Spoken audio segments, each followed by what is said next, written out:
देखिए, सबसे पहले आपको ये पता होना चाहिए कि इस एक्ट का नाम क्या है। इस एक्ट का नाम है इंडियन एविडेंस एक्ट 1872, 1872।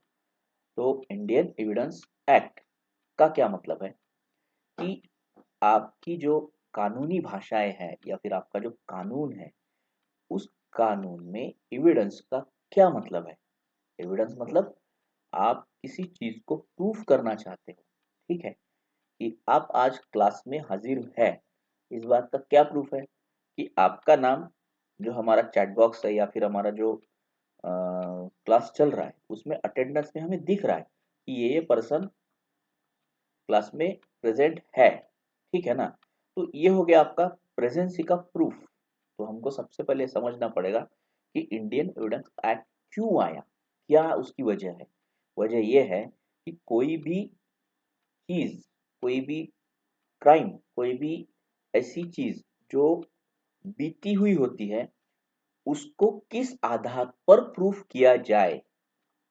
समस्या है कि कोई गुनाह होता है या कोई भी एक्ट होता है या कोई भी घटनाएं होती है, तो उन घटनाओं को ये घटना हुई है कि नहीं हुई है, ये किस आधार पर आप बता सकते हैं कि ये चीज हुई है कि नहीं हुई है।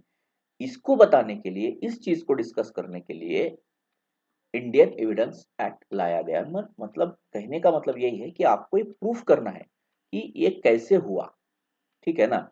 तो उसको प्रूफ करने के लिए इंडियन एविडेंस एक्ट आया है। मतलब एविडेंस मतलब आपका कोई आधार, ठोस आधार, जिस आधार पे आप ये बता सकते हो कोर्ट के सामने, ठीक है, कि हाँ ये ऐसा ऐसा ही हुआ होगा या ऐसा ऐसा ही हो सकता है। इसका मतलब यही होता है, इसके अलावा कुछ नहीं। एविडेंस का क्या मतलब होगा कि आपको कोई चीज कोर्ट के सामने प्रूफ करना है कि ये ऐसा ही है, ठीक है। अब मान लिए उदाहरण उदाहरण के तौर पर हम ये बता देते हैं आपको कि आपका डिपार्टमेंट ऑफ पोस्ट है, ठीक है। अब डिपार्टमेंट ऑफ पोस्ट एक गवर्नमेंट का एंटिटी है। इस चीज को आप प्रूफ कैसे करेंगे, है ना। आपके सामने मैं एक सवाल ला के रख देता हूँ, खड़ा कर देता हूँ कि एक आपका डिपार्टमेंट है जहां पर आप काम करते हो, ठीक है, उसका नाम है डिपार्टमेंट ऑफ पोस्ट। अब ये डिपार्टमेंट ऑफ पोस्ट एक आज के डेट में, आज के डेट में अगर आपको ये प्रूफ करना है कि department of post is the government entity, मतलब गवर्नमेंट का डिपार्टमेंट है, ये आप कैसे प्रूफ करोगे। आप सबसे पहले उठा के क्या लाओगे, इंडियन पोस्ट ऑफिस एक्ट लाओगे कि भाई देखिए इंडियन पोस्ट ऑफिस एक्ट में लिखा हुआ है कि department of post will work as in behalf of government of India, ठीक है ना। अब एक्ट उठा के लाओगे, तो एक्ट कैसे आया, एक्ट किसने बनाया, एक्ट किसने बनाया, एक्ट तो पार्लियामेंट ने बनाया, है कि नहीं। उस समय की पार्लियामेंट जो भी होगी, अभी आज तो आपका नया एक्ट आ गया, 2023 का एक्ट आ गया, ठीक है ना। तो जो भी एक्ट आपका आप सामने लाओगे, है ना, वो जैसे मान लीजिए कि एक उदाहरण के तौर पर हम दे देते कि आपको एक पब्लिक अथॉरिटी होती है आरटीआई में, आरटीआई आपका एक्ट है, उस आरटीआई में आपको इंफॉर्मेशन मिलेगा, आपको इंफॉर्मेशन मिलेगा, ऐसा लिखा हुआ है सेक्शन नंबर 3 में, ठीक है ना।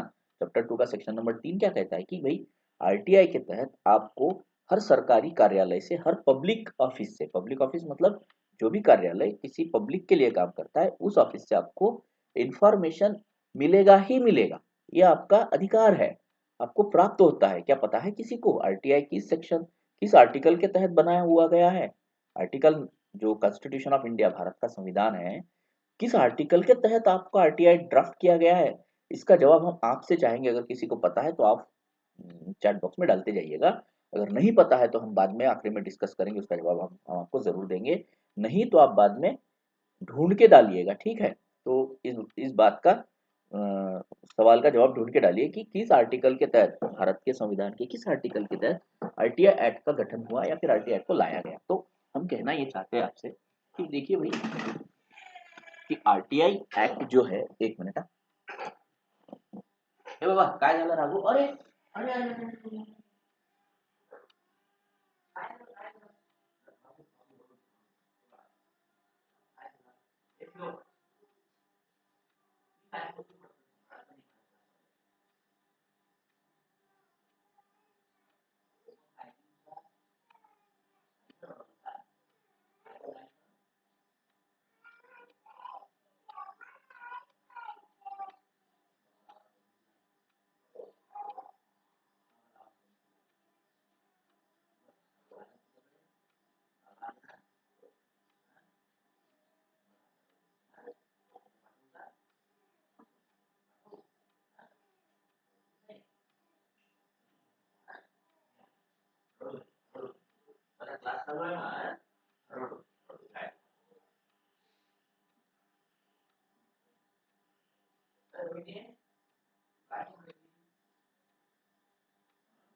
हाँ चलिए, हम ये बात बात कर रहे थे कि एविडेंस कैसे आता है या फिर एविडेंस क्या चीज़ है। तो हम ये बता रहे थे आपको कि भाई देखिए, आरटीआई एक्ट कहता है कि इंफॉर्मेशन मिलना चाहिए, ठीक है। तो उसके बाद आपको किसी कोर्ट में सवाल आया कि किसी पब्लिक अथॉरिटी ने आपको इंफॉर्मेशन नहीं दिया, तो आप ये प्रूफ कैसे करेंगे कि सर आरटीआई एक्ट के तहत मतलब इंफॉर्मेशन देना एक पब्लिक अथॉरिटी का बाइंडिंग है। ये आप कैसे प्रूफ करोगे? आप क्या करोगे कि आपका आरटीआई एक्ट उठाओगे और कोर्ट के सामने प्रेजेंट करोगे कि देखिए जनाब, ये एक्ट है और ये एक्ट पब्लिक अथॉरिटी के लिए बाइंडेड है कि भाई पब्लिक अथॉरिटी आपको इंफॉर्मेशन देगी ही देगी। ये कौन प्रूफ करेगा? आरटीआई एक्ट प्रूफ करेगा। तो ऐसे ही बोला जाता है प्रूफ, कि आपको कोई चीज को प्रूफ करना है तो उसके लिए आपको एविडेंस एक्ट का सहारा, मतलब इंडियन एविडेंस एक्ट के तहत आप किसी चीज का सहारा लेते हो किसी चीज को प्रूफ करने के लिए, तो उसके किस किस चीज का सहारा आप ले सकते हो, इसके बारे में पूरी जानकारी इंडियन एविडेंस एक्ट आपको देता है। तो हमको जितना टॉपिक है हम उतना ही पढ़ेंगे, ठीक है। ज़्यादा डीप में जाना जरूरत नहीं है, जो इम्पोर्टेंट है वही हम पढ़ेंगे हमारे सिलेबस के हिसाब से। तो देखिए, एक्ट जो है 1872 1872 का एक्ट है, पुराना एक्ट है। इस एक्ट के तहत उस समय का एक्ट नंबर 1 है। उस समय का मतलब 1872 में जो भी एक्ट बने होंगे, 1872 में जो भी एक्ट बने होंगे, वही एक्ट नंबर 1 है, ठीक है। उस समय एक्ट नंबर जो प्रोड्यूस किए गए थे वहां की पार्लियामेंट में, उस समय जो भी पार्लियामेंट रही होगी, उस समय जो एक्ट प्रोड्यूस किए गए, उस एक्ट के तहत आपका उस एक्ट के तहत आपका जो ये एक्ट है, ये फर्स्ट नंबर का एक्ट है, ठीक है। तो अभी आपको ये पता होना चाहिए। हाँ, उसके बाद देखिए,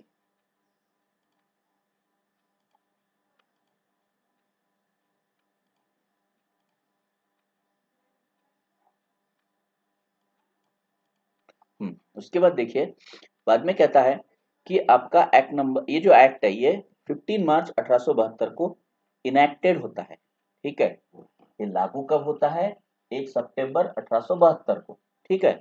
और ये इनेक्टेड कब होता है? 15 मार्च 1872। तो ये बात आपको ध्यान रखनी पड़ेगी कि ये सवाल दोनों पूछे जा सकते हैं कि इंडियन एविडेंस एक्ट 1872 लागू कब हुआ और इनेक्टेड कब हुआ। तो लागू होता है 1 सितंबर 1872 को और इनेक्टेड होता है 15 मार्च 1872, ठीक है। ये दोनों डेट आपको याद रखना पड़ेगा। फिर आता है आपका पार्ट 1 में आता है रिलेवेंसी ऑफ फैक्ट और प्रिलिमिनरी। ये जो पार्ट है ये आपके सिलेबस में नहीं है, तो इसको हमको डिस्कस करने की जरूरत नहीं है। एक 2016 का अगर पेपर आप उठा के देखेंगे तो उसमें एक सवाल पूछा गया है कि शैल प्रिज्यूम क्या होता है और मे प्रिज्यूम क्या होता है, इसलिए ये चीज को हमने यहाँ पर रखा है।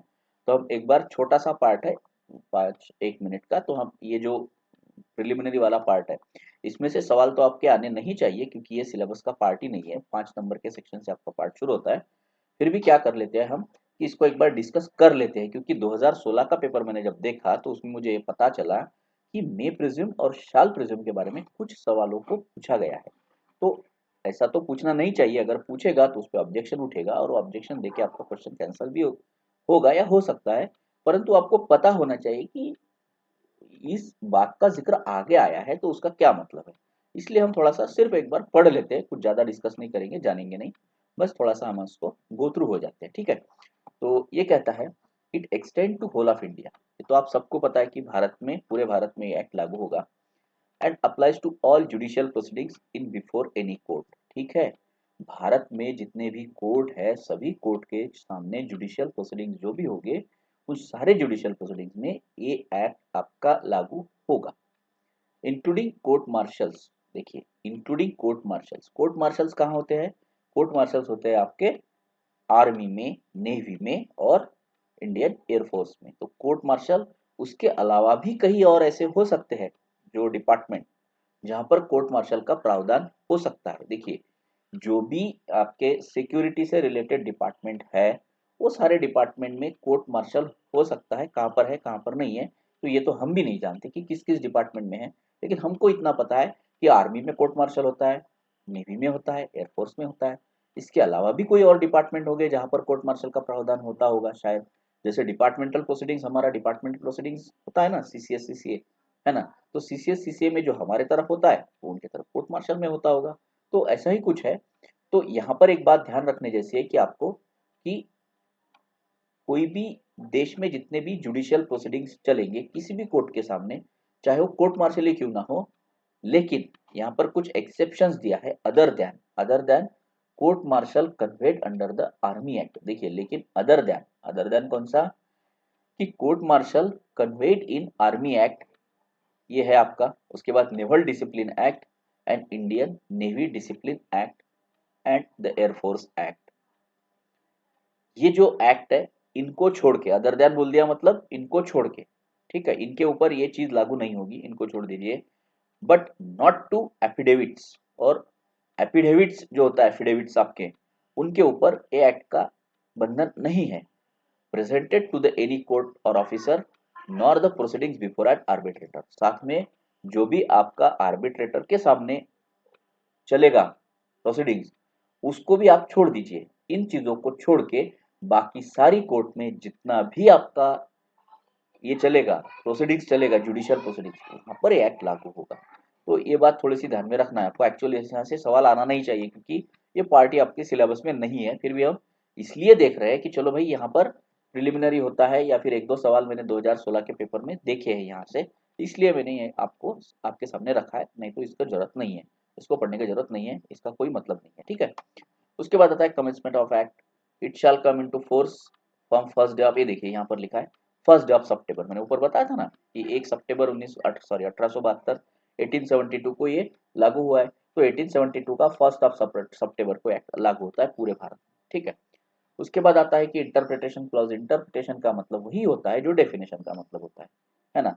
इंटरप्रिटेशन होता है ना आपका चैप्टर सीसीएस सीसीए में, आपका इंटरप्रिटेशन है, डेफिनेशन नहीं है, मुझे ऐसा लगता है, शायद देखना पड़ेगा। तो जो आपका जो इंटरप्रिटेशन का वही मतलब होता है जो डेफिनेशन का मतलब होता है, तो हमको ये समझना पड़ेगा। इसमें पहला है कोर्ट। कोर्ट का क्या मतलब है? कोर्ट इंक्लूड्स ऑल जजेस and magistrate and all person except arbitrator legally authorised to take evidence. देखिए, कोर्ट, इस एक्ट के तहत कोर्ट का क्या मतलब है? कोर्ट का मतलब होता है इंक्लूड्स ऑल जजेस, भारत में जितने जजेस है सारे जजेस को कोर्ट बोला जाएगा, ठीक है, court. And magistrate, and magistrate जो होते हैं, मैजिस्ट्रेट बोला ना, जजेस और मैजिस्ट्रेट में डिफरेंस है। तो जो भी है मैजिस्ट्रेट और जजेस जो भी वर्क करते हैं, जितने भी एंटाइटीज है, ठीक है ना, वहां पर मैजिस्ट्रेट और जज दोनों जो काम कर रहे हैं उनको कोर्ट बोला जाएगा। एंड ऑल पर्सन्स, और सभी पर्सन्स एक्सेप्ट आर्बिट्रेटर, आर्बिट्रेटर को छोड़ के, except arbitrator legally authorise to take evidence. देखिए, जितने भी भारत में जजेस है और मैजिस्ट्रेट है जिनको लीगली ऑथराइज किया गया है किसी एविडेंस को देखने के लिए, लेने के लिए, किसी एविडेंस का नोटिस करने के लिए, जितने भी जजेस को, मैजिस्ट्रेट को ऑथराइज किया गया है उन सभी को कोर्ट बोला जाएगा, एक्सेप्ट आर्बिट्रेटर, आर्बिट्रेटर को छोड़ के, बस हमको इतना ध्यान रखना है यहाँ पर। उसके बाद आता है सेकंड नंबर का डेफिनेशन है आपका फैक्ट। फैक्ट का क्या मतलब होता है? फैक्ट आपको पता है, फैक्ट मतलब कोई सत्य परिस्थिति। हिंदी में अगर हम आपको बताना चाहेंगे तो फैक्ट का मतलब परिस्थिति, सत्य से ज्यादा परिस्थिति। फैक्ट का मतलब कोई परिस्थिति, कि आपके सामने एक परिस्थिति आई है, उस परिस्थिति को आप फैक्ट कहोगे, ठीक है। जैसे आज का ये फैक्ट है कि मैं आपको इंडियन एविडेंस एक्ट पढ़ा रहा हूँ, तो फैक्ट क्या है कि आप लोग इंडियन एविडेंस एक्ट समझ रहे हो, मैं उसको डिस्कस करने की कोशिश कर रहा हूँ और आप समझने की कोशिश कर रहे हैं। आपके सामने एक लैपटॉप है, उसमें से आपके सामने ये सब प्रेजेंट हो रहा है, ये सारे फैक्ट है। ये क्या है? सारे फैक्ट है। तो ये इस बात का जिक्र आगे आएगा, इसीलिए मैंने आपको डेफिनेशन में थोड़ा सा बताने की कोशिश किया कि everything state of thing. State of thing मतलब किसी वस्तु की परिस्थिति, जैसे उदाहरण के तौर पर मैं आपको बता सकता हूँ कि आज के डेट में बारिश का मौसम है, किसी तालाब में बहुत सारा पानी है, किसी तालाब में बहुत सारा पानी है, ठीक है।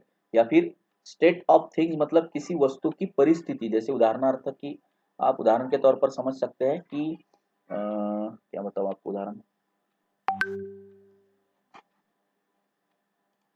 एक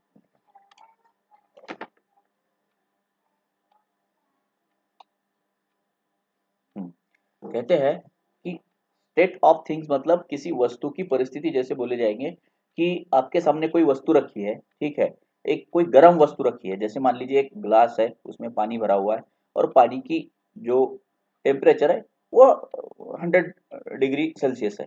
तो ये परिस्थिति है कि पानी गर्म है। ये क्या है, उस स्टेट ऑफ थिंग्स, किस परिस्थिति में वो पानी, पानी गर्म परिस्थिति में है। एक फ्रिज है, फ्रिज के अंदर एक बर्फ का गोला रखा है, तो बर्फ का गोला ठंडा है, तो आपका स्टेट ऑफ थिंग्स क्या हो गया कि बर्फ का गोला ठंडा है, ये आपकी स्टेट ऑफ थिंग्स हो गई, उस वस्तु की परिस्थिति की स्टेट हो गई, परिस्थिति हो गई उस वस्तु की कि भाई बर्फ का गोला ठंडा होता है तो वो ठंडा ही होगा, ठीक है। पानी आपने गर्म कर लिया और एक गिलास में डाल दिया तो उसके वजह से गिलास का टेम्परेचर बढ़ गया, तो ये भी आपकी एक परिस्थिति है, ठीक है, वो हो गया आपका state of things. Relation of things, relation of thing, एक वस्तु का दूसरे दूसरे के साथ रिलेशन, उसको बोलते हैं रिलेशन ऑफ थिंग्स। जैसे कि मान लीजिए एक टीचर के साथ एक स्टूडेंट का रिलेशन होता है ना। रिलेशन ऑफ थिंग्स, एक वस्तु के साथ दूसरी वस्तु किस तरह से जुड़ी होती है, जैसे मान लीजिए कि आपका मोबाइल होता है, ठीक है, मोबाइल आपका बिना सिम से नहीं चलेगा। आपका उदाहरण देते देते हैं कि आपका मोबाइल है, मोबाइल बिना सिम के नहीं चलेगा, तो सिम कार्ड और मोबाइल में एक रिलेशन है, रिलेशन है। आपको कभी भी ये प्रूफ करने की जरूरत नहीं पड़ेगी कि भाई सिम का इस्तेमाल कहाँ पर होता है, वो मोबाइल में होगा, होगा ही होगा। कोई और वस्तु ऐसी होगी जहाँ पर सिम का इस्तेमाल होता होगा, जहाँ पर नेटवर्क की जरूरत है। तो आपको परिस्थिति क्या है कि आपको अगर नेटवर्क चाहिए, ठीक है ना, तो आपको सिम कार्ड का इस्तेमाल करना ही पड़ेगा क्योंकि वो रिलेटेड है। तो ये चीजें होती है आपकी रिलेटेड चीजें, ठीक है।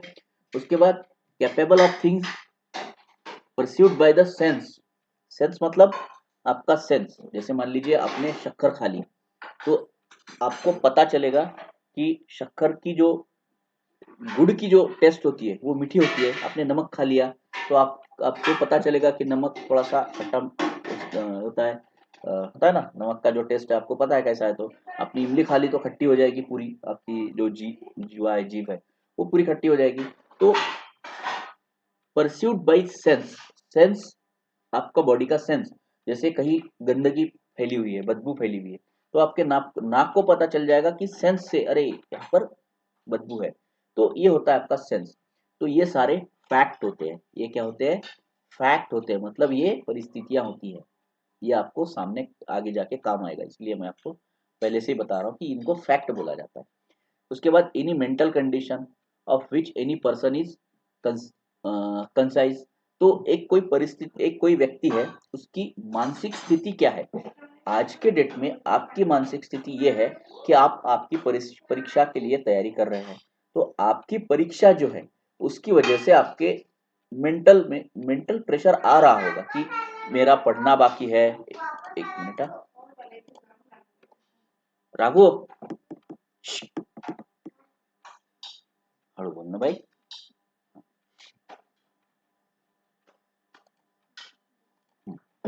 ये हो गया आपका मेंटल कंडीशन। किसी व्यक्ति का कोई मेंटल कंडीशन जो है उसको भी फैक्ट बोला जाता है ना। एक पागल आदमी है तो उसका मेंटल कंडीशन कैसा होगा कि भाई वो कुछ भी बड़बड़ाता होगा, कहीं भी इधर उधर घूमता होगा, है ना, वो आपका मेंटल परिस्थिति उसका वैसा है क्योंकि वो पागल है।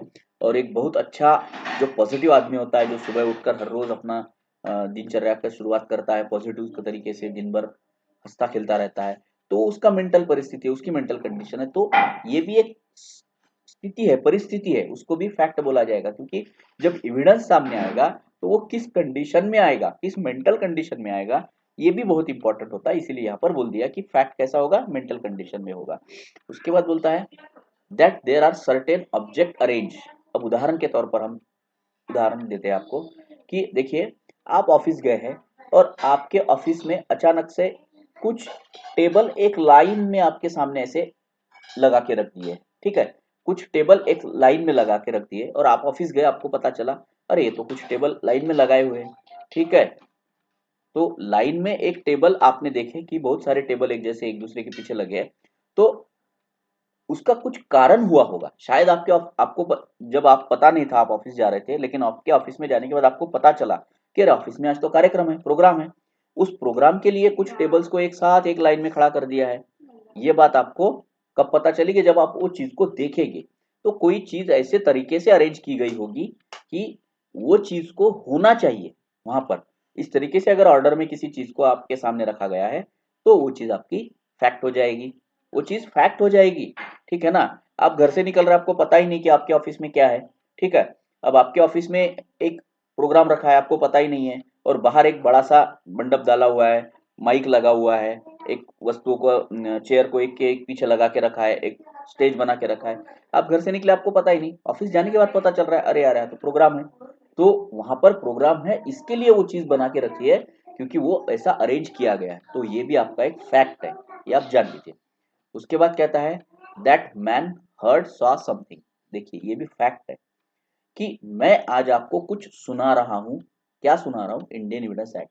और आप कुछ सुन रहे हो, ये भी एक फैक्ट है। ये भी क्या है? फैक्ट है। जब भी आपके सामने क्वेश्चन आएगा कि फैक्ट क्या है, ठीक है, ये जब भी आपके सामने क्वेश्चन आएगा तो आप कुछ सुन रहे हो और कोई आपको सुना रहा है, ठीक है।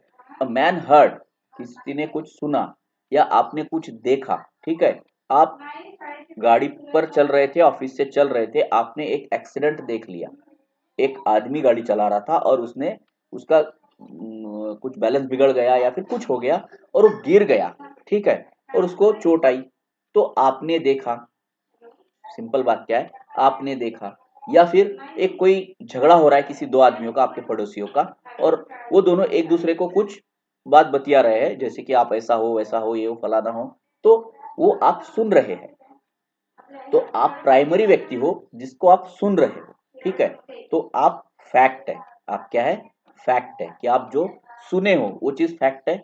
और आपने क्या देखा? कि आपने रास्ते पर चलते चलते एक व्यक्ति का एक्सीडेंट हो गया, ये देखा, ये भी एक फैक्ट है। तो कुछ आपने सुना तो फैक्ट है, कुछ देखा तो फैक्ट है, ठीक है। कोई ऑब्जेक्ट अरेंज किए गए हैं रास्ते पर, वो आपने देख लिए तो वो फैक्ट है। किसी की मेंटल कंडीशन एक फैक्ट है, ठीक है। तो ये सारी चीजें फैक्ट है, ये आपको समझना पड़ेगा कि फैक्ट क्या है। उसके बाद कहता है कि that man holds a certain opinion. अब देखिए, मैं एक भारत का नागरिक हूँ, मैं एक भारत का नागरिक हूँ और मैं इस देश का विकास चाहता हूँ, ठीक है। मैं चाहता हूँ कि ये देश आगे बढ़े, इस देश ने बहुत प्रगति करना चाहिए, विकास करना चाहिए, ये मैं चाहता हूँ, ये मेरा ओपिनियन है। तो ये ओपिनियन भी एक फैक्ट है, आपका ओपिनियन। आप चाहते हो कि कोई व्यक्ति आप चाहते हो कि आप अपने एग्जाम में पास हो सके, आपका एक विचार है कि आप एक मिनट, ओए भी का मतलब हड़ू बोलना,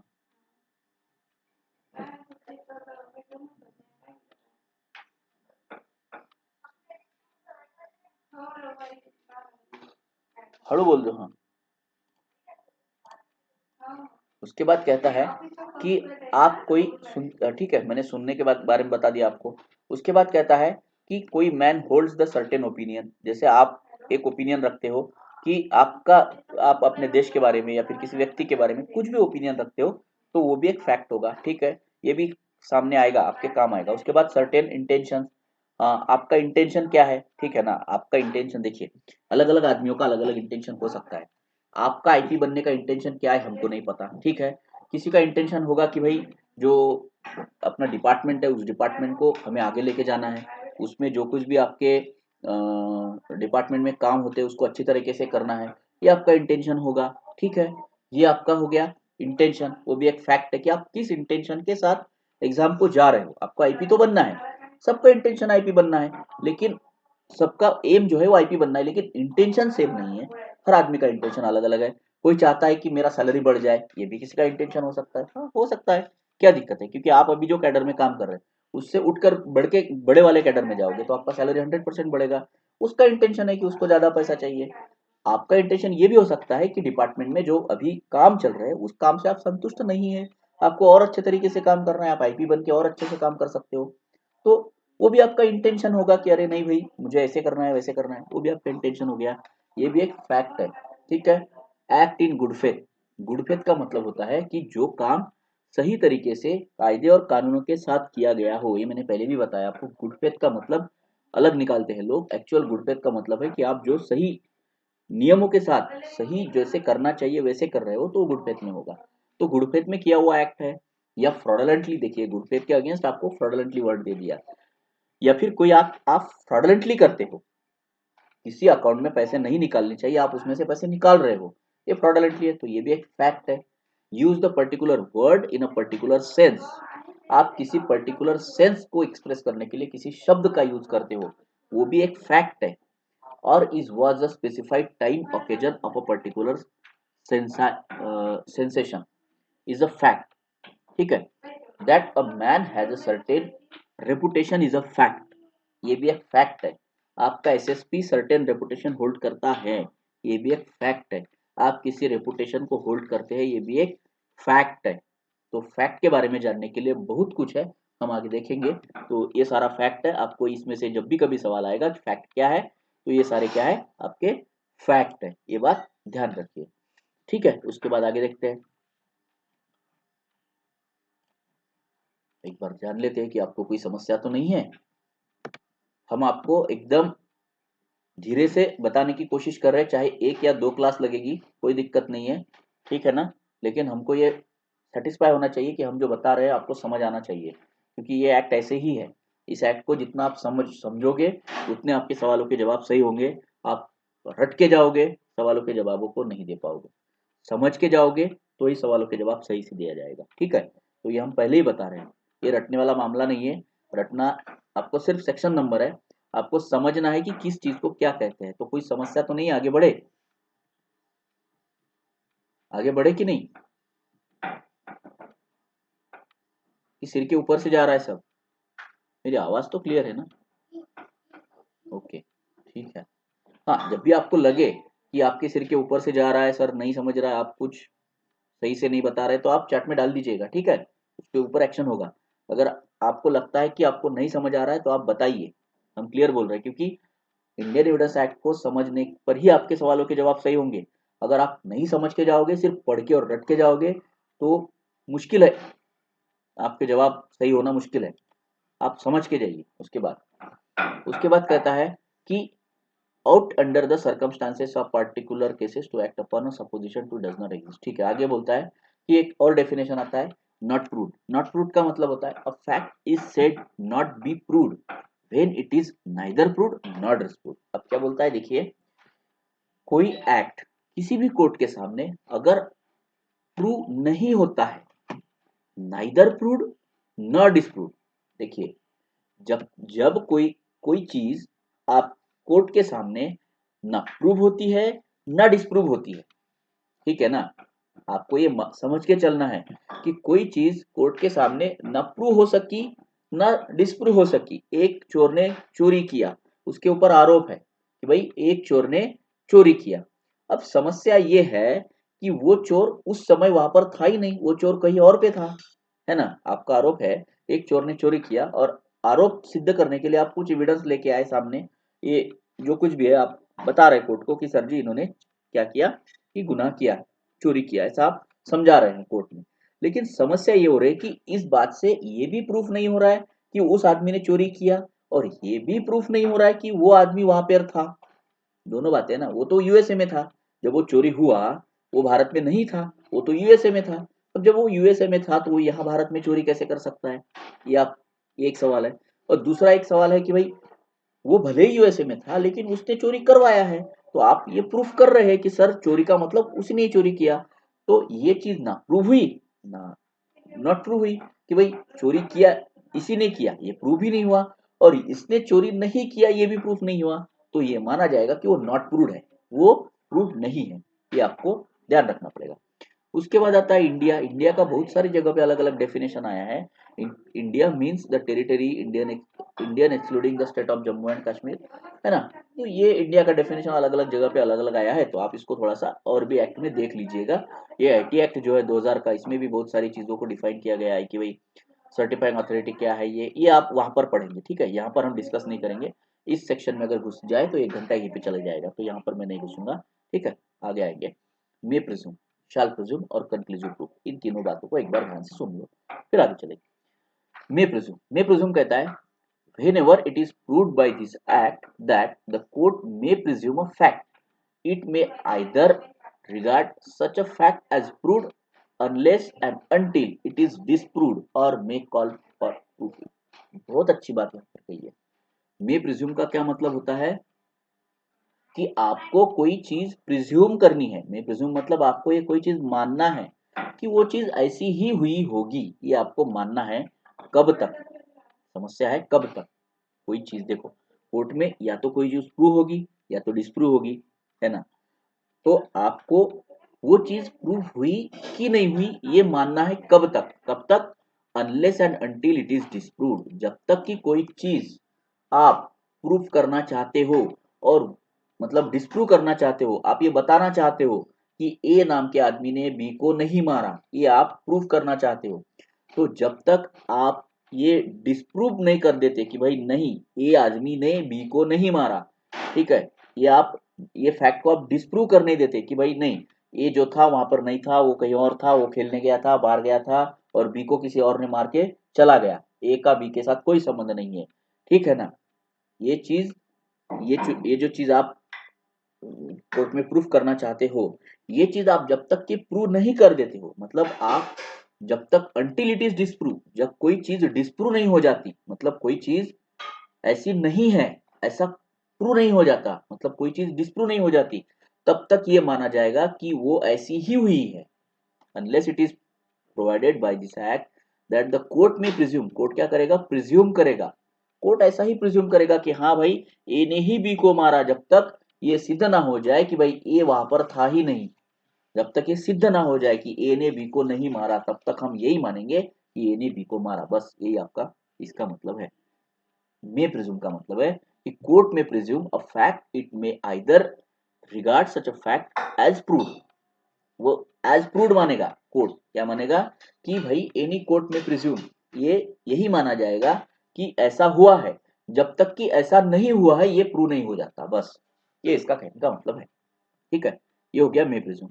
उसके बाद आता है शैल presume. whenever it is directed by this act, the court shall presume a fact, it shall regard such a fact as proved unless it is until disproved। बस वही ऊपर वाली ही बात है, ठीक है। मे की जगह शैल रख लीजिए, मे प्रिज्यूम की जगह शैल प्रिज्यूम रख लीजिए कि भाई कोर्ट तब तक वही मानेगा। ऊपर मे प्रिज्यूम का मतलब था कोर्ट ये बात मान सकता है। कोर्ट मे और शैल में थोड़ा डिफरेंट है। मे कब यूज होता है, जब कोई थोड़ा सा पॉसिबिलिटी कम होता है किसी चीज की, है ना। और शैल कब यूज होता है, जब कोई चीज स्ट्रांगली कोई चीज बताना चाहते हो, आई शैल डू, मैंने वो करना चाहिए, है ना। मस्ट डू, जब आपका कोई चीज को एकदम तीव्रता के साथ आप बताना चाहोगे तो शाल प्रिज्यूम हो जाएगा।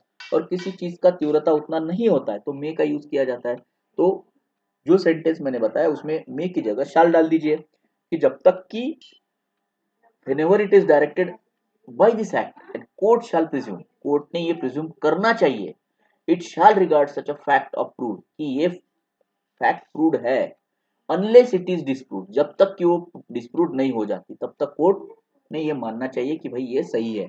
जब तक कि ये बता ना जाए कि ये गलत है, ऐसा प्रूफ ना हो जाए, तब तक यही मानेगा कोर्ट। बस यही इतने दो इंपॉर्टेंट है इसमें से। तो इंपॉर्टेंट इसलिए है कि इसमें से 2016 के पेपर में 2 सवाल देखने को मिले थे, इसलिए मैंने आपको ये सामने डिस्कस किया। इसके अलावा इसका कोई महत्व नहीं है, ठीक है। आप इसको एलिमिनेट भी कर सकते हो इस पार्ट को, ठीक है। अपना जो सिलेबस का पार्ट है वो यहाँ से स्टार्ट होता है चैप्टर 2 से, ठीक है। यहाँ से हमारा सिलेबस का पार्ट चालू होता है। अब यहाँ से हम सिलेबस डिस्कस करेंगे, ठीक है। कोई दिक्कत, कोई दिक्कत आपको समय, जब भी समय का प्रॉब्लम होगा तो बता दीजिएगा, ठीक है। समय का जब भी प्रॉब्लम होगा तो हमको बता दीजिएगा। आगे चलिए, थोड़ा बोरिंग पार्ट है, बोरिंग टॉपिक है, लेकिन आपको मार्क्स 100% मार्क्स देने वाला है। समझ के जाइए तो ही आप उसके जवाब दे पाएंगे, नहीं तो फिर आप नहीं समझोगे तो प्रॉब्लम हो जाएगी। इसलिए मैं बार बार बोल रहा हूँ कि समझ के जाइए इस एक्ट को। अब देखिए chapter 2, the relevancy of fact. ये पूछता है, सवाल क्या पूछता है कि चैप्टर 2 का नाम क्या है? इसमें कुछ भी सवाल कहीं से भी बन सकता है। आपको पूछा जा सकता है कि चैप्टर 2 किस बारे में बात करता है। What is the chapter 2? What is the name of chapter 2 under evidence act? तो ये आपको पता होना चाहिए कि चैप्टर 2 का नाम द रिलेवेंसी ऑफ फैक्ट है। Of the relevancy of fact, ठीक है। फैक्ट का रिलेवेंस, एक दूसरे के साथ क्या रिलेशन है, ये चीज कौन चैप्टर बताता है? चैप्टर 2 बताता है। ये बारे में आप जान, ये बारे में इसको आपको पता होना चाहिए, ठीक है। अब आप आगे देखिए, इसमें 4 सेक्शंस आपको डिस्कस करने के हैं। एक है 5, 6, 7 और 8, ऐसे 4 सेक्शन हम डिस्कस करेंगे, ठीक है। पहला सेक्शन है इसमें का, evidence may be given of fact in issue and relevancy fact, relevant fact. देखिए, जो एविडेंस होता है ना, एविडेंस आपको जिस चीज से आपको प्रूफ करना होता है, उसको हम क्या बोलेंगे? एविडेंस बोलेंगे। एविडेंस कब दिया जाता है? किसी चीज के सपोर्ट में एविडेंस दिया जाता है, किसी चीज को प्रूव करने के सपोर्ट में आपको एविडेंस देना पड़ता है। तो evidence may be given fact in issue. Evidence कैसा दिया जा सकता है? फैक्ट इन इशू, ठीक है। मतलब कोई फैक्ट, कोई इशू हुआ है, कोई घटना हुई है ना, उस घटना के मामले में जो फैक्ट है वो जब प्रेजेंट कर दिए जाएंगे तो वो फैक्ट इन इशू हो जाएंगे। And relevant fact, relevant fact मतलब कोई घटना हुआ है, ठीक है ना, उससे आजू बाजू से रिलेटेड कोई अगर चीजें आप सामने लेके आते हो तो रिलेवेंट फैक्ट हो गए। और फैक्ट इन इशू मतलब कोई चीज आप सामने रख रहे हो तो उससे रिले वो जो चीज है, उस थिंग्स को आप क्या बोलेंगे? फैक्ट बोलेंगे। Evidence may be given of fact in issue, मतलब इशू से रिलेटेड, कोई घटना से रिलेटेड अगर कोई फैक्ट है तो वो आपका फैक्ट इन इशू है, वो घटना जो घट रही है। आगे हम देखेंगे, जैसे जैसे पढ़ेंगे वैसे वैसे आपको समझ में आ जाएगा, ठीक है। आगे पढ़ते हैं, देखते हैं। कहता है evidence may be given in any suit और प्रोसीडिंग्स ऑफ एग्जिस्टेंस और of existence of non-existence of every fact in issue and of such other fact as are here hereinter hereinafter declared to be relevant and of no others। explanation कहता है, this section shall not able any person to give evidence of fact which he is disentitled to prove by any provision of the law for time being in force relating to civil procedure। कहता है कि evidence may be given in any suit or proceedings of the existence of non-existence of every fact in issue।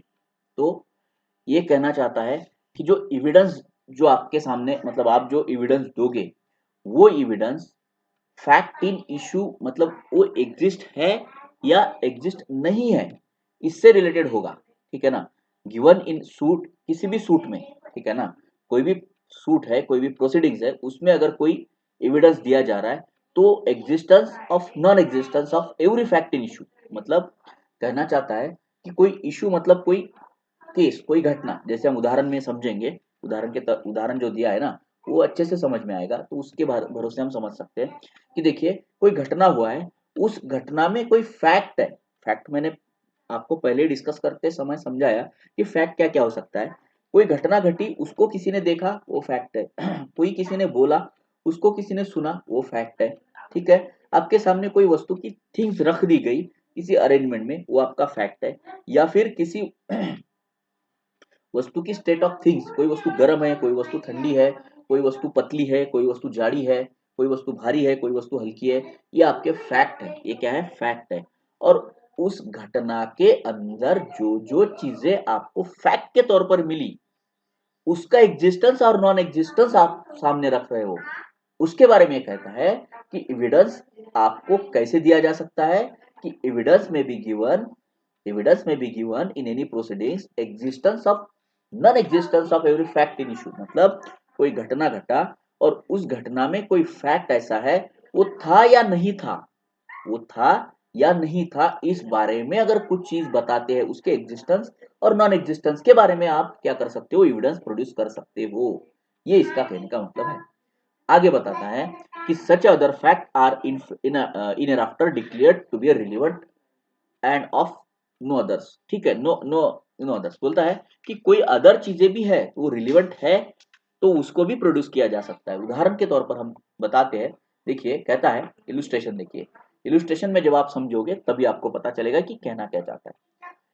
A is tried for murder of B, A ने B को मारने का, नहीं sorry tried बोले तो ट्राइड का मतलब होता है केस चल रहा है। यहाँ पर थोड़ा एक्ट का भाषा है, थोड़ा अलग से समझिए, मतलब थोड़ा इसका जो मीनिंग होता है ना हट के निकलता है।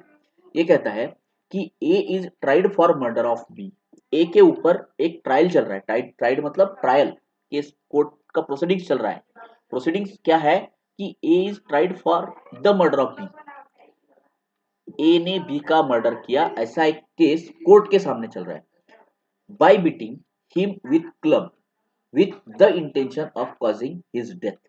अब समस्या क्या है कि एक कोर्ट है, उस कोर्ट के सामने एक केस आया है, वो केस के सामने ऐसा बोला जा रहा है कि भाई बी का मर्डर हुआ है, लेकिन बी को मर्डर करने के लिए बी को किसने मारा है, ए ने मारा है। ए व्यक्ति ने बी को मारा है और बी को मारने के लिए उसने बाय बीटिंग विथ क्लब, एक क्लब होता है ना, डंडा, है ना, जिससे हॉकी खेलते हैं उसको क्लब बोलते हैं शायद, जो हॉकी खेलने का जो डंडा होता है उसको क्लब बोलते हैं। तो ए ने बी को क्लब से मारा और with intention to causing death, और इस इंटेंशन से मारा कि बी मरे। इंटेंशन क्या था कि बी को जान से मार देना है, ऐसा उसका इंटेंशन है, और उस इंटेंशन के साथ ए ने बी को मारा। ऐसा एक केस किसी कोर्ट में चल रहा है। A tried B, A is tried for murder of B. Tried मतलब कोर्ट में केस चलना, ट्रायल चलना, ठीक है। अब ऐसा केस चल रहा है, तो इसमें फैक्ट क्या क्या है, फैक्ट इन इशू क्या क्या है। ये तो घटना घटी भाई, ये क्या घटी, एक घटना घटी कि बी मरा, ये घटना घटी। लेकिन बी मरा तो उसको किसने मारा, क्यों मारा, इस चीज को प्रूफ करने के लिए कोर्ट के सामने कुछ आना चाहिए, है ना। तो वो हो गया आपके फैक्ट इन इशू, वो क्या हो गए, फैक्ट इन इशू।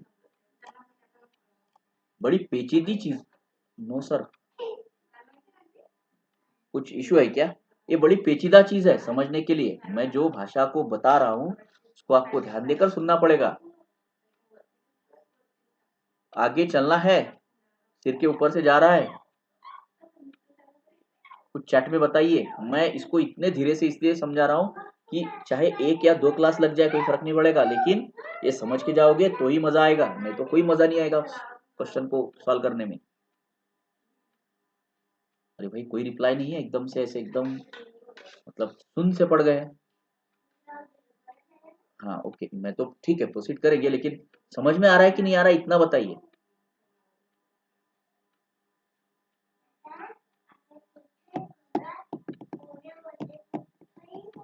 थोड़ा थोड़ा समझ में आ रहा है, थोड़ा थोड़ा ऊपर से जा रहा है, थोड़ा थोड़ा समझ में आ रहा है, थोड़ा थोड़ा ऊपर से जा रहा है। देखिए सर, ये इंडियन ऑर्डिनेंस एक्ट है, इतना आसान तो है नहीं, आपको दो तीन बार पढ़ेंगे तो ही समझ में आएगा, वैसे तो समझ में आएगा नहीं, बहुत पेचीदा चीज है। ठीक है, हम डिस्कस करते हैं बाद में, अगर कुछ रहता है तो हमारे लॉ के पर्सन है उनको भी हम बुला लेंगे एक बार, ठीक है। तो देखिए कहता है कि एक का मर्डर का ट्रायल चल रहा है, सॉरी बी का ऊपर, एक बी मरा है, बी का मर्डर का ट्रायल चल रहा है ए के ऊपर। अब आगे देखते हैं कि अब इसमें फैक्ट क्या क्या है, फैक्ट इन इशू क्या क्या है। फैक्ट इन इशू है A is beating B with club. Fact क्या है कि A is beating B with club, मतलब बी को मार रहा था ए, कौन मार रहा था, A is beating B with club, एक क्लब जो लकड़ी था हॉकी खेलने का उसके साथ मार रहा था, किसको मार रहा था, बी को मार रहा था। ए फैक्ट इन इशू है, क्योंकि इशू क्या है, मर्डर हो गया, इशू मतलब घटना क्या है, मर्डर हो गया। मर्डर होने के बाद बी का मर्डर हुआ तो बी को किसने मारा, ए ने मारा, कैसे मारा, क्लब से मारा, ठीक है। ये फैक्ट इन इशू हो गया, उस घटना का एक फैक्ट हो गया।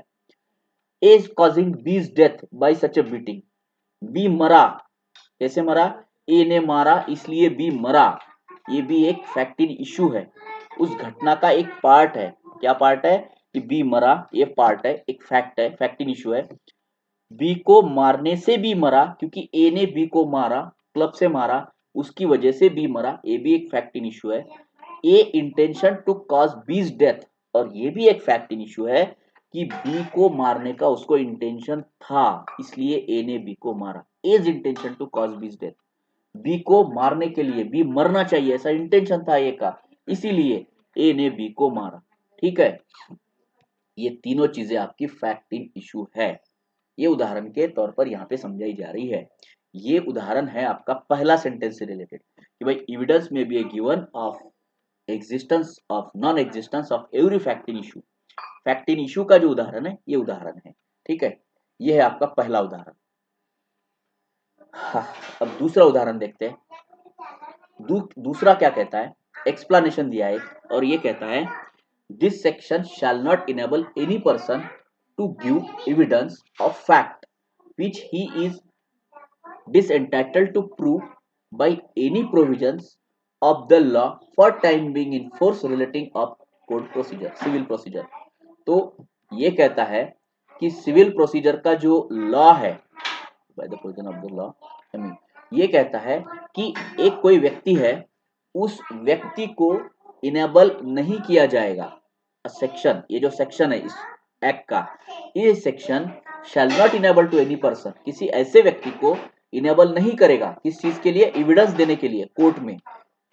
कौन सा एविडेंस देगा वो, of fact which he is disentitled to prove, मतलब कोई ऐसा व्यक्ति है जो व्यक्ति उस चीज को प्रूफ करने के लिए डिसएंटाइटल्ड है, उसका उस केस से कोई संबंध नहीं है, कोई रिलेशन नहीं है, वो डिसएंटाइटल्ड है, तो उसका जो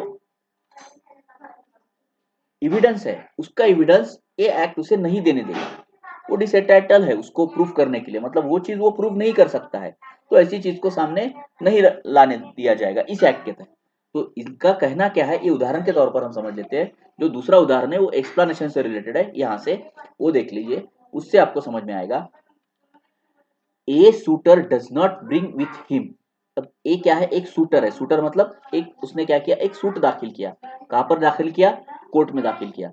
ए shooter does not bring with him, क्या नहीं लाया, and have is readiness for production at the first hearing of the case.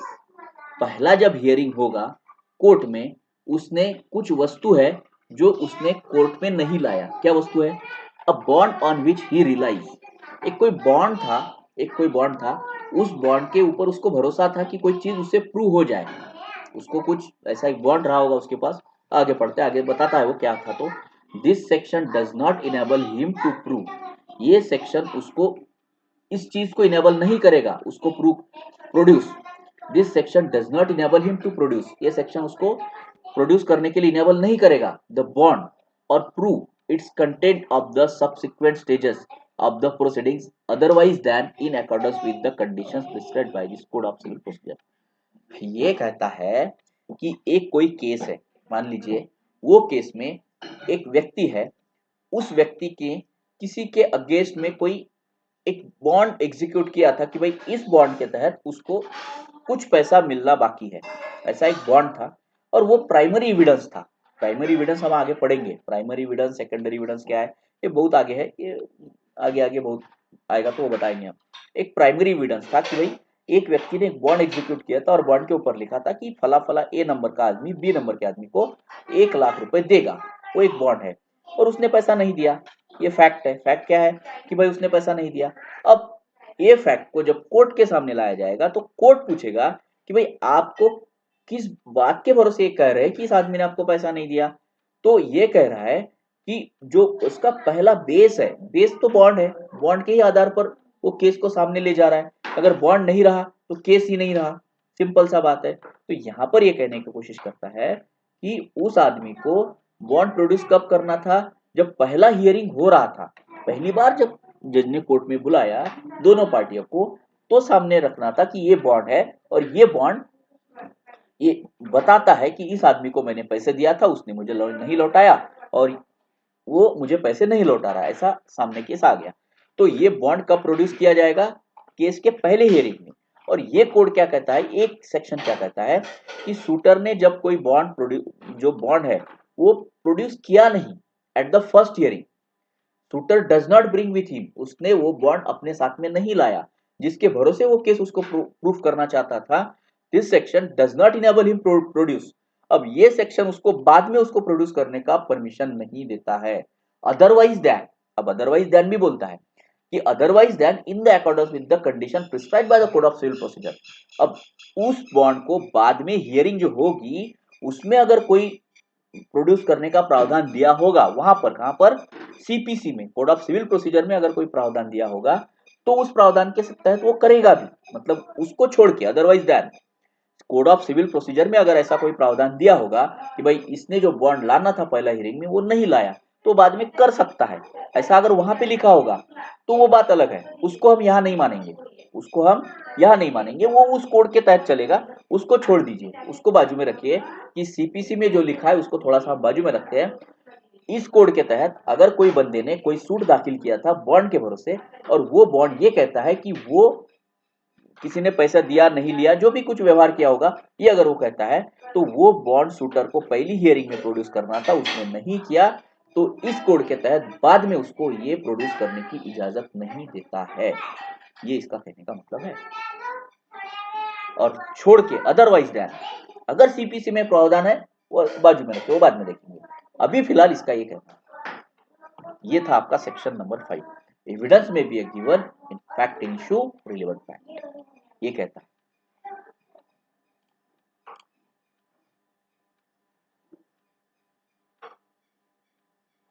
Wording of act very confusing.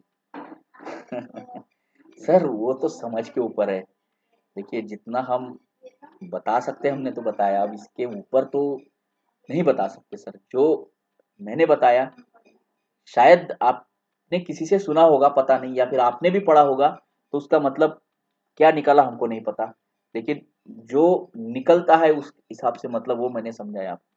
अब सर को एक बार आप बता पूछ के देखिए कि सर कुछ और इससे आसान भाषा है क्या, मेरे हिसाब से तो इससे आसान भाषा इंडियन एविडेंस एक्ट को नहीं समझा सकता मैं, भले ही आईपीसी बता दीजिए मैं 5 मिनट में रिवीजन करवा दूंगा तो फटाक से हो जाएगा, लेकिन इंडियन एविडेंस एक्ट तो मुश्किल है, इसको तो समझना पड़ेगा। हाँ, आप बताइए क्या समझ में आ रहा है कि नहीं आ रहा है?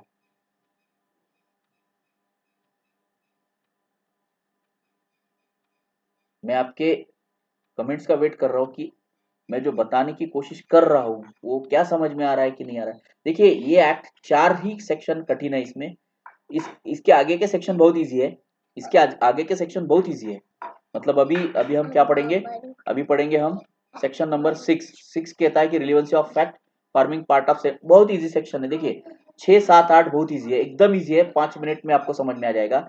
पहला ही जो 5 नंबर का सेक्शन है वही थोड़ा सा भारी है, सिर के ऊपर से जाता है, बाकी आगे बहुत इजी इजी है, आगे जैसे जैसे आप आगे जाओगे वैसे वैसे इजी होता जाएगा, मुझे ऐसा लगता है। हम प्रोसीड करें या ना करें ये आप एक बार कमेंट में बता दीजिए, क्योंकि मुझे ऐसा लगता है कि आपको भी फैसिलिटेट होना चाहिए जो मैं समझा रहा हूँ, अगर फैसिलिटेट नहीं है तो फिर हम रुक भी सकते हैं, ऐसा नहीं है, हम रुक भी सकते हैं, आपको नहीं समझ में आ रहा है तो हम रुक भी जाएंगे, कोई प्रॉब्लम नहीं है। हाँ या ना, कोई कुछ बता नहीं रहे हैं भाई।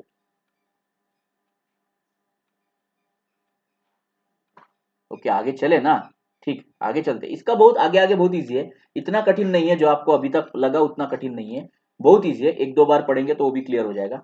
अब देखिए उसके बाद आता है चैप्टर नंबर 6, सॉरी चैप्टर में सेक्शन नंबर 6, ठीक है, चैप्टर नंबर 2 था ऑफ रिलेवेंसी फैक्ट, इसका जो नाम है ऑफ रिलेवेंसी फैक्ट है। अब नेक्स्ट सेक्शन है इसका 6 नंबर का, relevancy of fact farming of part of same transaction. अब क्या कहता है कि पार्ट ऑफ सेम ट्रांजेक्शन, इसी से आपको ये समझ में आ जाएगा कि कहना क्या चाहता है, पार्ट ऑफ सेम ट्रांजेक्शन मतलब यहाँ पर ट्रांजेक्शन का मतलब गुनाह हो जाएगा, एक कोई गुनाह होता है, मान लीजिए कोई एक मर्डर होता है, उस मर्डर में 10 से 12 लोग अगर काम कर रहे हैं या फिर 10 से 12 एविडेंसेस एक साथ में आते हैं और वो एक दूसरे से रिलेटेड होते हैं, तो ऐसा ये प्रतीत हो सकता है कि भाई कोई गुनाह करने के लिए 10 से 12 चीजों को सामने लाके क्या हो रहा है कि एक चीज के लिए एक एक सेम ट्रांजैक्शन के लिए ये सारी चीजें हो रही है, ऐसा आपको प्रतीत हो सकता है। अब आगे पढ़िए समझ में आएगा। द फैक्ट विच दो नॉट इन इशू, अब कोई फैक्ट ऐसी है जो इशू नहीं है, मतलब फैक्ट इन इशू मतलब जो फैक्ट नॉट इन इशू मतलब उस घटना के अंदर की वो फैक्ट नहीं है, जो घटना घटी थी ना उसके अंदर की एकदम इंटरनल फैक्ट वो नहीं है, उसमें की नहीं है, but are so connected with the fact in issue, परंतु वो सो कनेक्टेड मतलब उस घटना के अंदर जो चीजें घट रही है उस घटना से रिलेटेड वो एक दूसरे से है, as to form part of same transaction, तो ये माना जाएगा कि वो उसका ही पार्ट ऑफ सेम ट्रांजेक्शन, उसका वो पार्ट है, ठीक है। आर रिलीवेंट, और वो भी एक दूसरे से रिलीवेंट है, whether they occurred at the same time and place at different time and places, ठीक है। देखो कहता है कि कोई चीज है, कोई घटना है, इशू मतलब कोई घटना घटी है, उस घटना के अंदर का वो पार्ट नहीं है, परंतु उस घटना से रिलेटेड है, और वो रिलेटेड ऐसे है कि भाई वो चाहे जो घटना वहां पे जिस जगह पे वो घटना घट रही है, चाहे वो रिलेटेड उस स्थान से हो या ना हो, चाहे वो उससे डिफरेंट टाइम से रिलेटेड हो या चाहे प्लेस से रिलेटेड हो, कहीं और घट रही हो, ठीक है ना। उसके अच्छे अच्छे उदाहरण यहाँ पर दिए, हम आपको उदाहरण के द्वारा समझाना चाहेंगे, वैसे तो आपको भाषा में समझाना कठिन हो जाएगा, ठीक है। आपको हम उदाहरण के तौर पर यहाँ पे जो उदाहरण दिए उसी के आधार पर हमको समझना पड़ेगा, दूसरे उदाहरण हम क्रिएट करेंगे तो वो कंफ्यूजन क्रिएट हो जाएगा। अच्छा है कि यही पे उदाहरण को समझ लेते हैं। देखिए, A is accuse of murder of B by beating him. अब ऊपर हमने उदाहरण पकड़ा था, एक उदाहरण क्या किया लिया था हमने कि भाई ए के ऊपर एक मर्डर का चार्ज है कि उसने बी को मार दिया। तो फैक्ट इन इशू क्या क्या था कि ए ने बी को मारा, ये फैक्ट इन इशू था, क्योंकि ए ने बी को मारा ये सबको दिख रहा था कि भाई ए ने ही बी को मारा है, तो ये फैक्ट इन इशू था कि भाई ए ने बी को मारा। उसके बाद ये भी फैक्ट इन इशू था कि ए ने बी को मारते वक्त क्लब का इस्तेमाल किया, ठीक है। और ये भी फैक्ट इन इशू था कि बी मरा। ये सारी चीजें क्या थी, फैक्ट इन इशू थी। अब फैक्ट इन इशू मतलब ये घटना के अंदर की चीजें थी, जो घटना घटी वहां के अंदर की चीजें थी, इंटरनल बातें थी। अब कोई बातें ऐसी भी हो सकती है जो बाहर से रिलेटेड हो और इसके साथ कनेक्टेड हो। कैसे, आगे देखेंगे। Bye beating him, whether as said or done by A or B or by standers at beating or so shortly before or after it as a part of the transaction is a relevant fact। क्या कहता है कि fact तो ये था, fact in issue तो ये था कि भाई बी मरा, ए ने बी को मारा, क्लब से मारा, ये सब फैक्ट इन इशू हो गया। लेकिन अब रिलेटेड फैक्ट क्या है, रिलेटेड फैक्ट ये है कि weather was whether was said or done by A और B, ठीक है। मतलब जो भी ए और बी ने जो कुछ भी कहा, एक दूसरे को बोला, वो चीज छोड़ दीजिए, उसको बाद में देखेंगे। या फिर by standards at beating, standards at beating मतलब जब मार रहा था बी को ए, तब वहां पे कुछ लोग खड़े हो गए ना, वो बस हो सकता है नहीं भी होंगे, पता नहीं, लेकिन वहां पे कुछ स्टैंडर्ड्स जो लोग खड़े हो गए एट द बीटिंग और सो शॉर्टली बिफोर और after as if it part of same transaction of relevant fact. मतलब ये है कि ए ने जब बी को मारा तो बी को मारते वक्त किसी ने देख लिया होगा, तो वो रिलेवेंट फैक्ट हो गई। उसको बी के तरफ जाते वक्त देखिए, किसी ए ने बी को मारा, ये समस्या है। अब उसकी जो समस्याओं की तरफ हम जब बढ़ रहे हैं, तो कुछ लोग बाहर खड़े थे उसके घर के बाहर, है ना। मतलब एक घर है, उसमें बी मरा पड़ा है और ए के ऊपर चार्ज है कि ए ने बी को मारा। तो बाहर के लोगों ने ये देखा था कि बी क्लब लेके कहाँ जा रहा था, ए के घर में जा रहा था, है ना। लोगों ने ये तो नहीं देखा कि उसको मारा, लोगों ने ये तो नहीं देखा कि वो मार रहा है, लेकिन कुछ लोगों ने ये देखा कि हाँ भाई ये तो जा रहा है बी के घर में, ये तो देखा। तो ये देखा क्या मतलब हो गया कि ये जिसने भी देखा वो सारे रिलेवेंट फैक्ट हो गए कि भाई हाँ इसने देखा था ये को जाते वक्त उसके घर के तरफ, तो ये रिलेवेंट फैक्ट हो गया, उसके रिलेवेंट हो गया। तो इसको बोलते हैं रिलेवेंट ऑफ फैक्ट। ये घटना के अंदर की चीज नहीं है ना, क्योंकि ए ने, जिस आदमी ने भी देखा वो तो उस सामने प्रेजेंट नहीं था ना, लेकिन जिसने भी जाते हुए देखा उसने ये देखा कि भाई हाँ ये आदमी जा रहा है, तो ये रिलेवेंट फैक्ट हो गई। दूसरे उदाहरण में और क्लियर हो जाएगा, देखते हैं। A is accuse waging of war against the government of India. कहता है कि ए इज एक्यूज मतलब चार्ज है ए के ऊपर, ए एक्यूज है ना, ए के ऊपर चार्ज है, ए ने गुनाह किया है। क्या गुनाह किया है, waging of war against the government of India, Bharat सरकार के विरुद्ध वॉर छेड़ने का गुनाह ए ने किया। क्या गुनाह किया कि भाई भारत सरकार के विरुद्ध कुछ बोला और उस भारत के सरकार के विरुद्ध कुछ भड़काऊ भाषण दिया और वॉर छेड़ने का बात किया और वॉर छेड़ दिया अंदर ही अंदर, देश के अंदर, गवर्नमेंट के विरुद्ध। ठीक है ना। ए ने क्या किया कि वॉर छेड़ दिया। अब क्या हुआ कि by taking a part in an arms insertion in which the property destroyed. अब हुआ क्या कि ए ने जो भड़काऊ भाषण दिया, ए ने जो कुछ भी भड़काया, ए ने क्या किया, वॉर जो उठाया, वॉर जो कर मतलब ए ने जो वॉर अगेंस्ट भारत के सरकार के वॉर जो छेड़ने का कोशिश किया या छेड़ा, तो उसकी वजह से क्या हुआ, by part in the arm insertion, उसका क्या हो गया, आर्म इंसर्शन में कन्वर्ट हो गया। मतलब हथियार बंद जो लोग हैं वो सामने आ गए, है ना। पहले तो हथियार नहीं थे, पहले क्या था, सिर्फ उसने वॉर छेड़ा था। अब वॉर में हथियार भी शामिल हो गए, पार्ट ऑफ आर्म इंसर्शन। उसमें क्या हो गया, हथियार बंद लोग अब आर्म में उतर गए, वॉर में उतर गए और भारत के गवर्नमेंट के अगेंस्ट वॉर करने लग गए। इस बारे में कि भाई ए ने भड़काया, ए ने वॉर छेड़ा और उसके साथ में कुछ लोग insertion in the which property destroy, जिसमें क्या हुआ कि आर्म हथियारों के साथ वो लोग आ गए। अब हथियारों के साथ जब आए तो कुछ प्रॉपर्टी भारत सरकार की डैमेज हुई, ठीक है, कुछ भारत सरकार की प्रॉपर्टी डैमेज हुई। ट्रूप्स आर अटैक, और कुछ ट्रूप्स है, लोगों के छोटे छोटे गुट है, उन्होंने अटैक कर दिया जो प्रॉपर्टी है, सरकारी अस्पताल है, सरकारी कार्यालय है, सरकारी जो कुछ भी मामले है, सरकारी बहुत सारे स्टैचू है, सरकारी डिपार्टमेंट के बहुत सारे प्रॉपर्टीज है, उसके ऊपर क्या किया, ट्रूप्स ने अटैक कर दिया, उसके ऊपर आर्म इंसर्शन हो गया, मतलब हथियारों के साथ लड़ाई हो गई और उसमें बहुत सारी प्रॉपर्टी डैमेज हो गई भारत सरकार की। And gaols are broken open, gaols are open broken मतलब पूरा का पूरा वॉर छिड़ गया, गोल्स आर ओपन ब्रोकन मतलब वॉर छिड़ गया, अब वॉर पूरा छिड़ गया, gaols are open broken, war छिड़ गया। The occurrence of this fact is relevant, अब occurrence of fact is relevant, a part of the general transactions through A may not have been present at all then। अब देखो होता क्या है कि एक सिटी में ए ने वॉर छेड़ा, और ए ने वॉर छेड़ा तो वहां पे कुछ ट्रूप्स आए, उन्होंने सरकारी प्रॉपर्टी पे अटैक किया, ये किया वो किया। अब ए ने जो काम किया उसकी वजह से 10 से 15 सिटी में ऐसा ही सेम हुआ, जो ये ए नाम का व्यक्ति जो जहां पर था उस सिटी में जो घटना घटी, वही घटना उसी कारण की वजह से बाकी सिटियों में भी घटी, बाकी राज्यों में भी घटी। तो इसका मतलब ये तो जरूरी तो नहीं है ना कि ए जाके हर सिटी में जाके वॉर छेड़े। ए ने तो सिर्फ एक शहर में वॉर छेड़ा था, एक सिटी में वॉर छेड़ा, और ए ने जिस सिटी में वॉर छेड़ा वहां पर ये सारी घटनाएं हुई थी।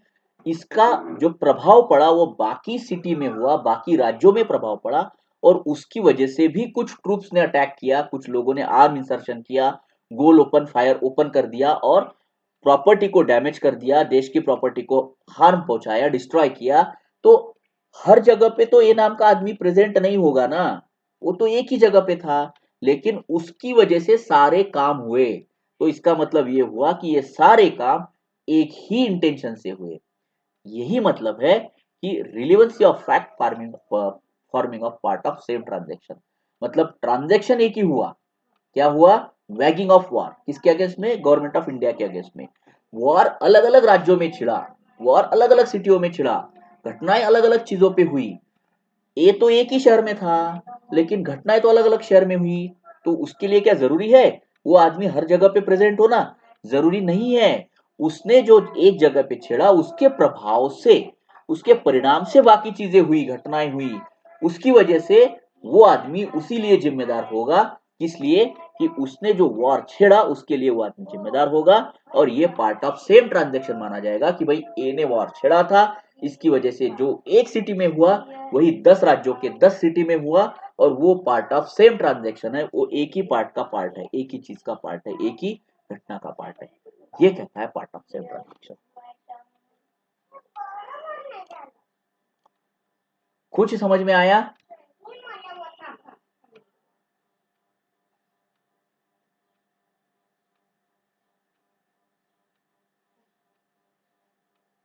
ओके, ठीक है। देखो सर तो भारी पड़ेगा, ईएस, ईएस का क्या मतलब है भाई? ओके यस सर, हाँ ठीक है। सर तो भारी पड़ेगा अगर पहली बार आप पढ़ रहे हो तो, अब अगर आपने इसके पहले पढ़ा है तो आपको समझ में आ जाएगा, लेकिन पहली बार पढ़ रहे हो तो सर तो भारी पड़ेगा, ठीक है। थोड़ा सा पेशेंस रख के सुनिए, सुनने में मजा आ रहा है तो सुनिए, इसी तरीके से आपको उदाहरण बताता हूं मैं, उससे समझ में आ जाएगा। उदाहरण इसीलिए दिए हैं ताकि आप उसका मतलब समझे, ठीक है ना। हम बाहर से इंसर्ट नहीं कर सकते यहाँ पर उदाहरण, बाहर से इंसर्ट करेंगे ना मतलब कुछ के कुछ निकल जाएगा। आगे चलते हैं, दूसरा उदाहरण देखते हैं। A sues B, A sues B for a libel contained in a letter forming a part of correspondence a letter bit। C number का उदाहरण बता रहे हैं, ठीक है। आपको ये भी पूछता है भाई, सुनो, जब सवाल पूछेगा ना तो ये भी पूछता है कि ये जो उदाहरण दिया है ना, ये उदाहरण किस सेक्शन का पार्ट है, ये भी पूछता है। इसीलिए मैं समझ बोल रहा हूँ कि वैगिंग ऑफ पार्ट मैंने क्या बताया था कि पार्ट ऑफ सेम ट्रांजेक्शन बताया था, तो आपको ये ध्यान आना चाहिए। अरे वैगिंग ऑफ पार्ट तो पार्ट ऑफ सेम ट्रांजेक्शन का पार्ट था, उसका पार्ट है, तो ये सेक्शन नंबर 6 है। ये भी पूछा जाता है पेपर में, इसीलिए हम इतना आपको डिटेल बता रहे हैं। आगे आगे नंबर आगे कहता है कि A sues B for libel contained in a letter forming a part of correspondence, ठीक है।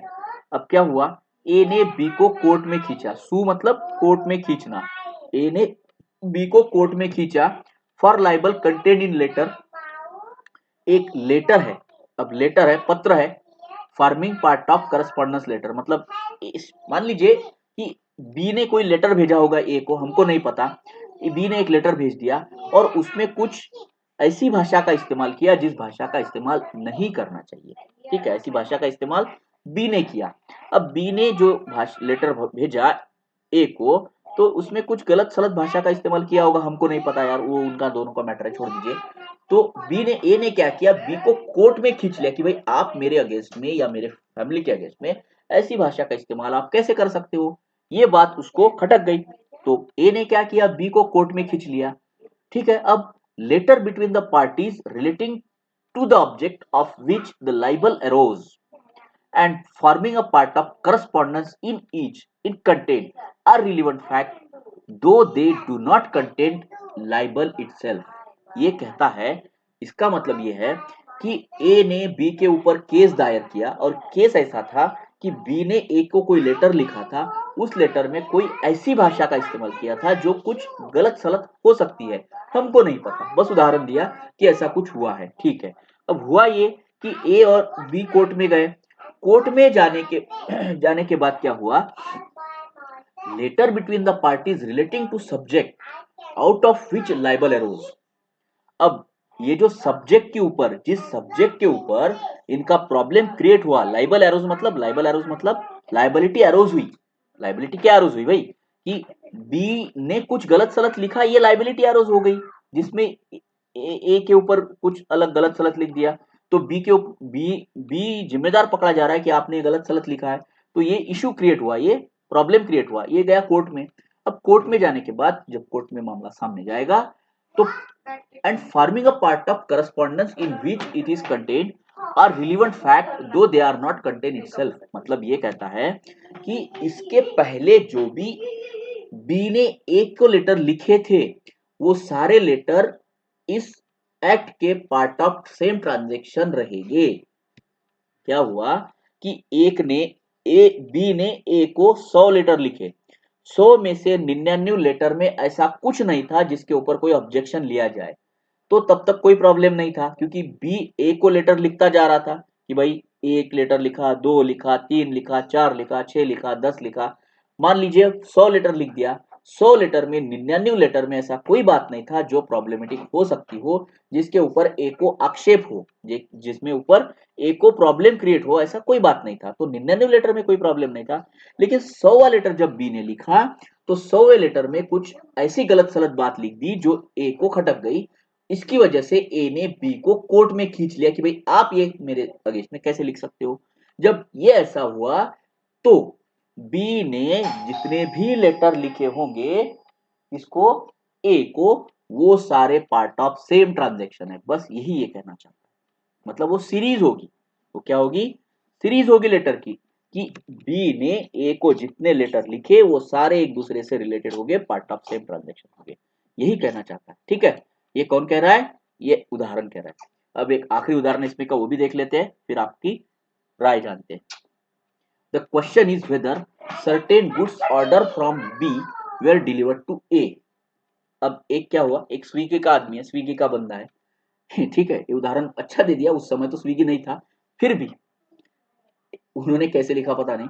अ क्वेश्चन इज दैट, समस्या ये है, क्वेश्चन इज दैट मतलब समस्या ये है कि whether certain good, certain goods order from B, B ने कुछ गुड्स को ऑर्डर किया था, वेयर डिलीवर्ड टू ए, जो वर डिलीवर्ड टू ए, मतलब जो ए को डिलीवर हुआ, बी ने ऑर्डर किसने दिया था, बी ने किया था, खाने का कुछ ऑर्डर था, गुड्स मतलब कुछ वस्तु था, खाने का नहीं कुछ वस्तु था, गुड्स मतलब कोई वस्तु था, वस्तु को ऑर्डर किया था बी ने, किसके, और डिलीवर किसको किया, ए को किया।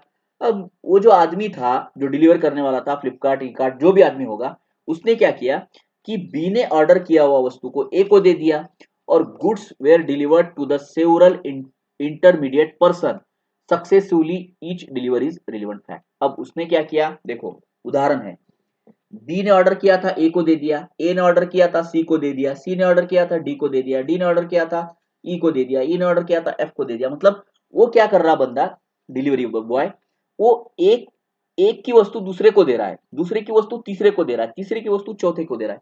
तो ऐसा जो वो ट्रांजेक्शन कर रहा है, तो इसमें अगर ये मामला कोर्ट में जाएगा, तो उसने जितने भी गलत डिलीवरी किया है, वो सारी delivery part of same transaction हो जाएगी।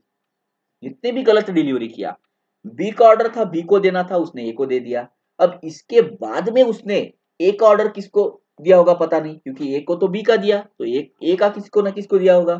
अब ए का किसको दिया, तो सी को दिया, मान लीजिए सी का था तो डी को दिया, डी का था तो ई को दिया। तो ऐसे वो गलती करते गया करते गया करते गया, तो इसमें जितनी गलतियां वो किया, सब गलतियां पार्ट ऑफ सेम ट्रांजेक्शन है, एक ही जो माला है उसमें वो गुती हुई है सारी। तो ये हो गया आपका part of same transaction. Part of same transaction के आपके सामने 4 उदाहरण दिए मैंने। वैगिंग वॉर हो गया, एक सिटी में हुआ चाहे 10 सिटी में हुआ, पार्ट ऑफ सेम ट्रांजेक्शन हो जाएगा। ठीक है, ए का ऑर्डर बी, ए बी का ऑर्डर था, ए को दिया, ए का ऑर्डर डी को दिया, डी का ऑर्डर एफ को दिया, मान लीजिए किसको दिया, पार्ट ऑफ सेम ट्रांजेक्शन हो गया। उसके बाद क्या था, उसके बाद कौन सा उदाहरण दिया मैंने, उसके बाद था कि भाई आपका मर्डर वाला मामला था, जिन जिन लोगों ने देखा मर्डर मर्डर को या फिर मर्डर के एक्ट को, वो सारा आपका पार्ट ऑफ सेम ट्रांजेक्शन हो गया। उसके बाद एक और उदाहरण दिया था कि भाई आपका लेटर, पार्ट ऑफ लेटर, उसने 100 लेटर लिखे, उसमें कि एक ही लेटर का प्रॉब्लम है, एक ही लेटर में उसने गलत सलत भाषा का इस्तेमाल किया, लेकिन 100 लेटर जो है बाकी के 99 लेटर, वो सारे पार्ट ऑफ सेम ट्रांजेक्शन है।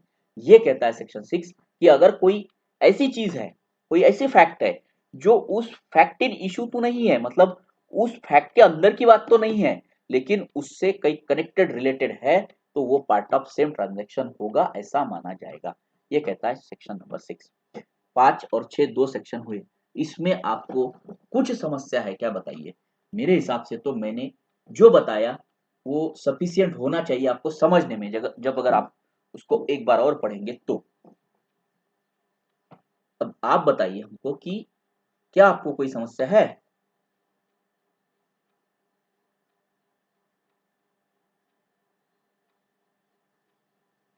आगे चलना है, मैं और एक सेक्शन ले सकता हूँ, 2 सेक्शन खत्म कर देंगे अगर आप चाहते हो तो। नहीं तो आप बताइए, रुक भी सकते हैं, कल 1 घंटा ले लेंगे तो उसमें आधे से ज्यादा खत्म हो जाएगा। अब आगे का बहुत इजी है, इतना कठिन नहीं है आगे का, अब आगे बहुत इजी है।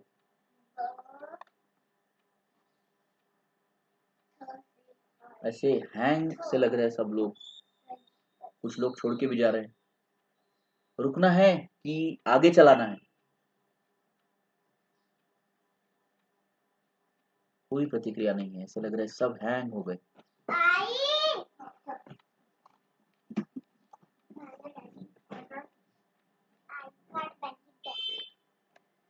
अच्छा, महेश जी कह रहे हैं कि ठीक है रुक जाइए। हाँ, हम तो रुक सकते हैं, कोई दिक्कत नहीं है। हमने जितना आज बताया उतना आप एक बार फिर से पढ़ के आइए। कल हम और 1 घंटा लेंगे, 1 घंटा में आपका 90% एक्ट खत्म हो जाएगा। कल के 1 घंटा में 90% एक्ट खत्म हो जाएगा। एक्चुअली बाउंस हो रहा, तो वो तो होगा ही। सर एक बार आप पढ़िए, आप खुद से मतलब निकलने का कोशिश करिए। हाँ, ऑफिस का भी टाइम है, यही पता है मुझे, इसलिए बोल रहा हूँ मैं कि रुकना है तो रुक सकते हैं, कोई दिक्कत नहीं है। ओके ओके, ठीक है, कोई बात नहीं, हम रुक जाते हैं, कल देखेंगे बाकी का बचा